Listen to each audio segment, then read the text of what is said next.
Our first fun dives after our advanced course were in New Zealand. We were there because my sister was having chemotherapy and we were helping with childminding. I just had surgery myself, so we decided that we were just going to do 1 day, 2 dives, right at the end of our visit when my scar had healed too. We're up in the Coromandel, which is northeast of the North Island in New Zealand, and it is beautiful. It's so gorgeous there. We found a dive company in Tairua who would take us out to the Ultimen Islands, which is a marine reserve, and there was masses and masses of fish there. It was lovely. So we contacted them. I told them that I was new, told them that I was nervous, and asked if I could have a dive guide. No problem, they said. So we turned up the day before and we filled out our paperwork and we tried on wetsuits. Now the water temperature at that time meant that we had to have 7mm wetsuits, full suits, which was a real novelty for me because all my diving up until that point had been in 2mm shorty. So we fitted the suits and then we turned up the next morning to dive. When we got there, there was the dive centre owner and his son, an experienced diver, and another couple who it turns out were even less experienced than I was. The dive centre owner told us that he was going to do the first dive just with these 2 other divers, the other couple, because they didn't have a certification to dive autonomously and he wanted to check them out. I was a little bit thrown by this because I'd booked a dive guide, but he said that where we're going was going to be safe and we'd be fine. On the way out, they asked us how much weight we'd need, and Gary worked out that he would need about 16 pounds and I'd need about 12 pounds. So they made up weight belts for us. When we got there, we got kitted up, and these weight belts seemed really heavy, but they were more than we were used to because we were allowing for 7mm wetsuits, so we put them on.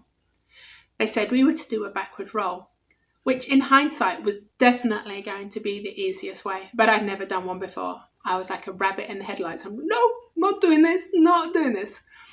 So I walked around the boat and I found a small area where I could manage to do a giant stride entry. So that's what I did because that's what I felt comfortable doing. So we got in the water and we dropped down to do our dive. I was so nervous all the time. I didn't know where we were. I was worried about going too deep or too far from the boat. Basket case. Gary seemed fine. So we did our dive and then we surfaced. And when we surfaced, we realised we were quite a long way away from the boat. We both inflated our jackets, but Gary was having trouble staying on the surface. He could only just keep his face above the water, and I was a bit unhappy. I was a bit uncomfortable with this. I signalled the boat and asked them to come and pick us up, and they said they couldn't because there were too many rocks between where we were and they were, and we would have to swim for it. Gary was really struggling with this surface swim, and I suggested he drop his weight belt, and he said no, he was okay. He could manage it, but it was not an easy swim. So we got back to the boat. I took my weight belt off and I handed it up to the boat boy, and it was so heavy that I dropped it before they managed to grab it. I felt such an idiot. Anyway, Gary passed his belt up and we stopped and we had lunch. During the lunch break, the dive centre owner and the experienced diver dropped down and they managed to find my weight belt. And when they brought it back up, we looked at it and we realised that they hadn't given me 12 pounds, they'd given me 12 kilos. And then we looked at Gary's weight belt and they'd given him 16 kilos instead of 16 pounds. So we were diving with twice the weight that we felt that we were going to need. Obviously we got that fixed. And the second dive, we went with the dive centre owner as our dive guide and this other couple and had a fantastic dive.